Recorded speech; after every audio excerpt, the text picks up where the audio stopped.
I survived the protest. Yay! This is, if you didn't guess by the title, this is my protest report video. As I mentioned in my abortion story video, I made it at the beginning of the month, of last month, September 2021, when Texas put SB 8 into effect, and suddenly everybody realized, oh wait, this is a real thing that's happening. Anyway, so as I mentioned there, I was participating in the Dallas Reproductive Liberation March, and it was great. It was a wonderful experience. I wanted to share that with you guys real quick.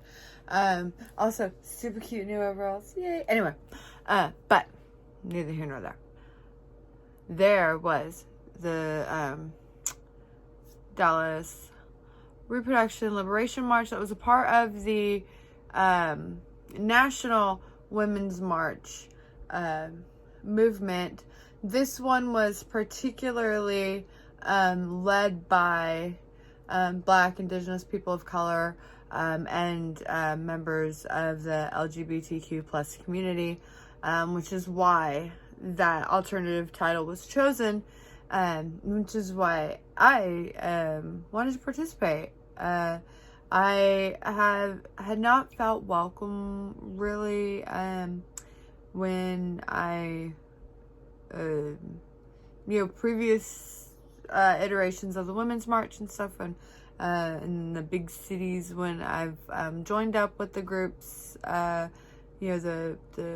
leading into them before, those spaces haven't really felt welcoming to people, that weren't cis white women of a Judeo-Christian background, particularly, or atheist background. I was like, one or the other. But anyways, but as a as a witch, as the daughter of a lesbian, as a person with a mental disability, diagnosed bipolar 2,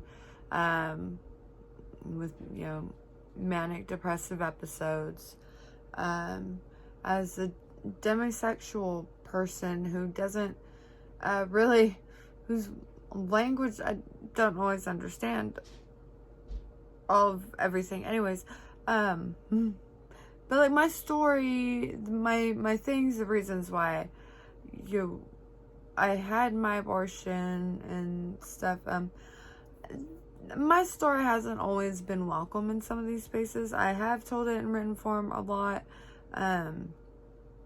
but I haven't always been welcome to be like, oh, you come be a speaker and stuff. It's more like, oh, maybe you just sign your name to things, but you don't like show up. That'd be great. Thanks. Especially with like a sign saying something like witches against patriarchy. Any acknowledgement of me being a witch for a very long time wasn't welcome, because it played into some sort of Christian narrative. But that was like a very long time ago. That was like 20 years ago. Fun times. Anyways, this march, on the other hand, it was welcoming and inclusive. Okay, so it was hard for said aforementioned people who didn't always feel, they've complained that the organizing group was, they said divisive, but like I felt the opposite. Like, this was the most welcome I've ever felt at an event, and that was why I chose to go. And that's kind of what I want to talk about real quick is, if you're going to choose to go to a protest or any kind of event, do know why you're going, know the context of the event that you're going to. I got a lot of, concern and stuff, and even like kind of jokes from the group that I was with, like that, oh, they've got their bail money in case we get arrested. And I'm like, no, I can't afford that. We are not getting arrested. That's not what we're going here for. I would not be attending the event if that was high on the risk scale. I have responsibilities and I can't afford all that. Nope. Anyways, and I don't have bail money just waiting in the wings with people, you know. So know where you're going. The event I was going to, like I said, it was, I knew the people that were leading it. I was confident in their leadership, and what they were doing, and their organizing skills. They were aware of, they had an eye towards, getting the permits, getting a space big enough to hold everybody safely, getting, making sure they kept the route secret so they weren't inviting conflict. They were very much aware and communicative of their goals of making this a safe, inclusive, nonviolent event that wasn't there for to be inflammatorily I said the word a second ago, but to engage with any kind of protesters. They weren't inviting that, they weren't welcoming that. That's why, they had security and they were keeping the route on lockdown until the day up till we got there. They were like, you're gonna walk this far, but we're not gonna tell you direct, exactly which direction and everything, because they did not want to invite counter protesters to line up on that route. So keep an eye out for that if you're deciding to go to an event. Also, with the permits, same thing. If you're going to an event and they're like, oh, we don't got a permit, we don't need that, blah, blah, blah, your risk of being arrested is a lot higher. If you're going time of day, that's the other thing. If you're going closer to dusk, your risk goes up. If there's a chance of tear gas being used, I wouldn't suggest going. That's usually closer to dusk. That's when there's a lot of tensions are heightened, a lot of activities been going on, like last summer. But like this summer, it's been pretty low key. There wasn't really much of a chance of any engagement with the police force. In fact, the police force was involved in guarding the route. You'll see in my footage where they were, blocking off the intersections to keep us safe so nobody ran us over. Appreciate that. It was really awesome. Again, that was why I was there. It was because the organizers were communicating with the city, with the attendees and stuff, communicating and making clear that this was a safe space for alternative people of all kinds, and for Black and Indigenous and people of color, and LGBTQ plus people. Like I said, this is a really great event. I wouldn't have gone if it wasn't going to be a safe place for me to go. Like I said, I can't afford to get arrested. What to bring: hydration, know how long your route is going to be. Bring snacks, bring hydration, get hydrated before, pregame with that hydration. Head into it hydrated, and nutrienced, because your body's going to need that fuel for the day. Be ready to eat when you're done. Bring, sanitizers, face mask, sunscreen. Forgot sunscreen. I was so prepared for rain. Forgot about the sun. In Texas, pulled to Texas, and the storms that were predicted, there was nothing, for us at least. And we had beautiful sunshine. I had a raincoat tied around my waist because I was not prepared for that. So yeah, make sure you're staying aware of the weather. Always bring sunscreen, because even if it's cloudy, you need your sunscreen. I just dropped the ball on that one. Fully charged cell phone, any band-aids or any little minor first aid stuff. Somebody did trip and broke their arm. So they probably needed, little sanitizer cleanup stuff. The event organizers also, pay attention to if they're going to have that kind of stuff there, and they had medics. So if there was anybody that needed help, you just had to medic. They made sure before we headed out that everybody knew who the security people were, what clothes they were wearing. They had certain vests. Medics, they had certain vests. They made sure everybody knew what to do in case of any event, and that is what you want in a organized protest action in a free and fair democracy. So what else? Oh, and wear comfy clothes, long sleeve, long pants, and walking shoes is always best. Again, protection from the sun, protection from anything. If anything does go down and you are surprised with tear gas or people throwing stuff at you, long sleeves, long pants, you want that. And yeah, and make a creative sign with clear message that is creative sign with a clear and focused message. Focus, that was the word I was looking for. I agonized for a minute over what my sign would be. I always want which is whatever, because see my hedge witch videos if you want to understand why. That means a lot to me, representing the word witch in politically active and socially active role in this society. It's very important to me. So that's usually always on one side of my sign, and as I do throw little spells into these things, like protections usually worked into this side, and then this side is usually like some sort of like justice and obstacle removal. For this one I went with my abortion, my choice, because in the end that was, let's see if I can get this back up here without knocking everything down. Okay, I knocked some things down, but I think those are the oils I used on the sign anyway, so I gotta put those away anyways.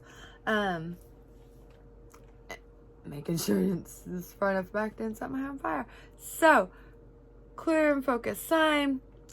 For me, that was, I was there because I very much feel that my abortion is my choice, not the government's, not the state's, not some preach dude that doesn't approve, not some evangelical friend or that doesn't approve. No, my choice. That's it. So that's what I put on my sign. Also had a little secret, those are black-eyed daisies, for justice and removing obstacles, as heard on Witchwitch Amateur Hour. Check them out. I love that place. Anyway, of the podcast. Also love the Facebook group. Check them out. So without further ado, I don't know why I keep looking to my laptop like I'm about to press play on that and it's going to play here. That's not what's going to happen. But you are about to see my footage from that day. And just to get an idea of what a well-organized and inclusive march can be like. And that it's not so scary, because that was another thing. I got a lot of oh, scary, oh, you be careful. And yes, definitely always do all those things, but also know the context of where you're going. And I knew that definitely I was going to, to be in a fairly safe place, comparatively speaking. And I wasn't going there to get arrested. If you are going there to get arrested, make sure you are putting yourself on the outside of the group, putting, people of color and everybody else, towards the inside. If that's what you're going there for, and you can handle that and afford that and take the record or whatever, then do that. You be on the outside, and, do the other things to get yourself arrested. Because really you have to actively work to get yourself arrested. There was some, one person that tried to stay in the intersection at the end of the march and started hollering about they wouldn't leave. But that was fine. I don't think they even got arrested. They got moved and everybody moved on and went back to the rally. Nobody really was paying attention. Just like with the counter protesters, there was only a few there, like literally a few, and it was minimal interaction. Some people were yelling, and like again, the organizers were like, ignore them. Who cares? So yeah, here we go. My footage. Without further ado. Thanks, guys, and as always, y'all stay active, be civically minded, vote, vote, vote. Local, up and down the ballot. Pay attention to what's going on, because this did not come out of a vacuum. This didn't like just poof out of, you know, in September this SB 8 just suddenly appeared. No, this you know, it was, you know, enacted way back during our legislative session and stuff. We saw this coming. This was 40 years of hard work to, you know, get to this point where they want to overturn Roe v. Wade. So you know, pay attention and stay active, and show up, be a part of these things. Thanks, love you guys, and do the like, share, and subscribe, and check out, also check out my abortion story if you want to know my abortion story, if you didn't see that, if you want to know more about SB 8 and how it's affecting people in Texas. Yeah. That's it. Thanks, bye.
On stolen land.